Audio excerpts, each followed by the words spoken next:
All right. I promised you all yesterday that I would share a little bit about how people made cloth before the Industrial Revolution, so the kinds of things women would have been doing at home. So I've pulled out, this is antique spinning wheel. This one dates from the turn of the 20th century, so around 1900, and it's what's called a Scandinavian wheel. It was used by immigrant women from Sweden and Norway who had immigrated and settled in what is now Michigan, Wisconsin, kind of the upper Northwest. Just trying to find the end of my thread here so I can start spinning again. And so this one, has a big wheel in the back. There's a piece of string that runs around these two things up here called whorls, and then this is a bobbin, and that both adds twist to the thread and winds it onto the bobbin as you're spinning. So I'm going to pull this piece of thread off. I'm going to pull it through this place right here. It's called an orifice, and then I'm going to add some twist and then add on, and this is sheep's wool that I'm spinning.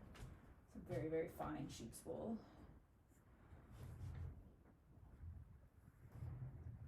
This wheel just has a single treadle. I'm gonna figure out how to get it to start. The take up is not working. I haven't used this spinning wheel in a while, so it might take me a minute on my demonstration here to get it all going. And what I'm doing is making this string tighter so that it'll pull the yarn in. The thing I'm using is just a little hook, wire hook that you use to fish the thread through the hole. It's called an orifice hook.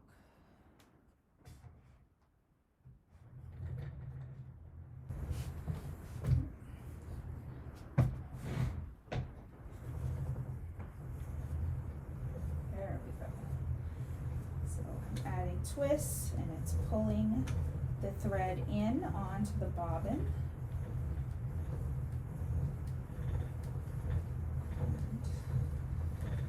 Get it going. There we go.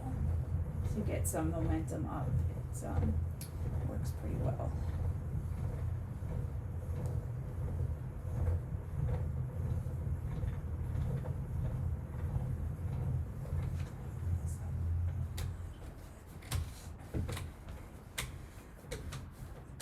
Making this tighter, it'll make the yarn pull in a little faster. So right now it's not winding the way I want it to.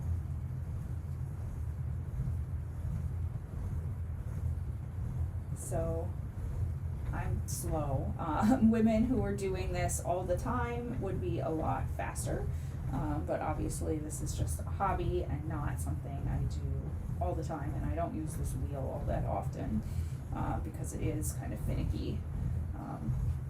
So I have a more modern spinning wheel that works a bit differently than this one. Same general principle.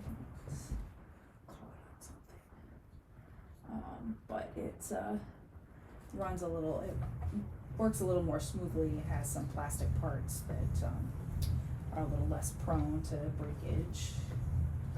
This is taken up.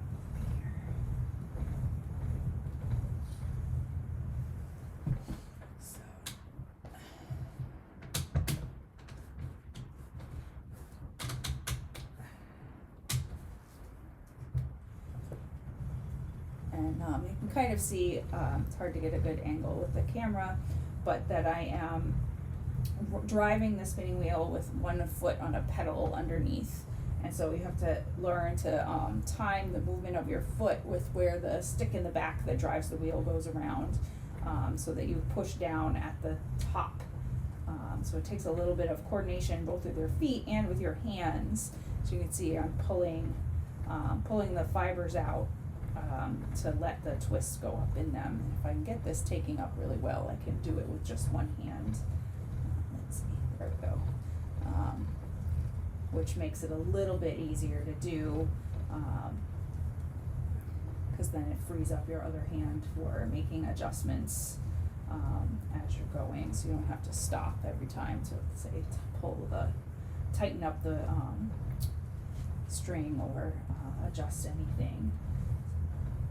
So you can see the wheel on this, part of the reason why I don't use this antique wheel a whole lot is the wheel is a little bit warped, so it has a big wobble, which makes it a little hard to use. It also slides across the floor, so I need to put some new rubber feet on the bottom of it.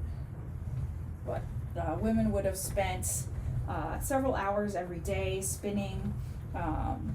Often it's pretty quiet, the kind of soft noise in the background. You can hear the whir of the wheel and kind of the thump of the pedal. Often, while children were napping or while something is cooking on the stove, it's pretty easy to stop and start, despite my slowness in getting everything going. It's just because I haven't used this wheel much lately. Something you could kind of hop on and off as your day progressed, and then you could do it in the evenings with relatively little light. Once you get good at this, you can basically do it without being able to look at or needing to really look at what you're doing, except to stop and move where it's winding on the bobbin, because there are little hooks on the flyer, this part right here, that guide the thread, so where it's going to wind on. So you have to stop and move the thread every couple of minutes as it fills up. So, and then once, recycle this thread that broke off earlier, just let it on here and let it pull in. Once women had, filled up the bobbin, they would wind it off onto usually like a cardboard or a wooden cone, and then that thread would go off to somebody who's going to weave it into fabric.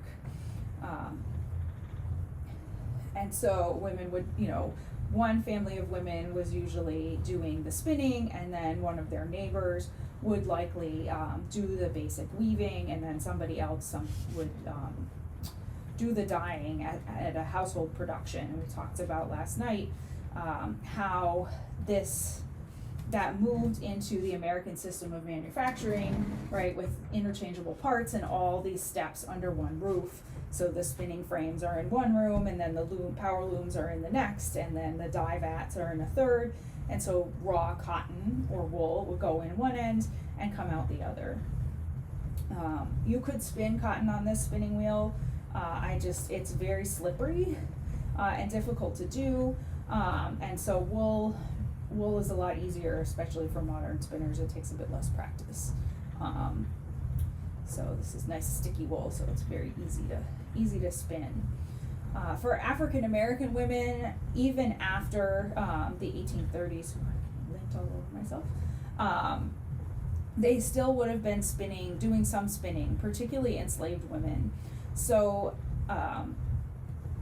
for those of you who have read about Sojourner Truth, and I think I've talked about her previously, right, as a kind of example of the typical experience of an enslaved woman in the North, right? Part of how she negotiated to get her freedom early when New York began the gradual emancipation of enslaved people was she agreed to spin 100 pounds of wool in addition to her regular work. And so she would have spun that wool on a spinning wheel very much like this one, right?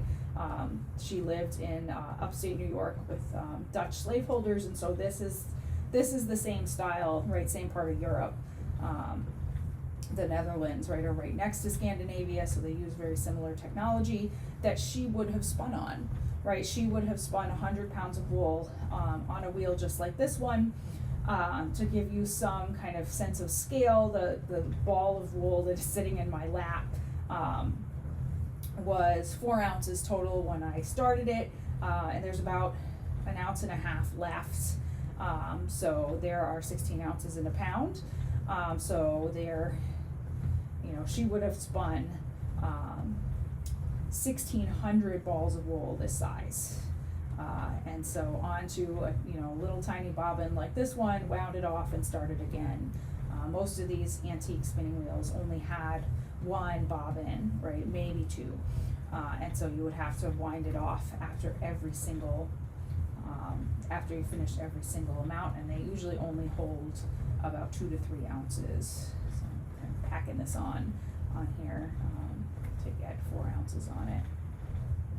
So if you're interested in learning more about this, there are lots of places to learn how to do this. I actually taught myself mostly through YouTube videos, and then I belong to a spinning guild, so some women who already knew how to spin taught me when I lived in the DC area.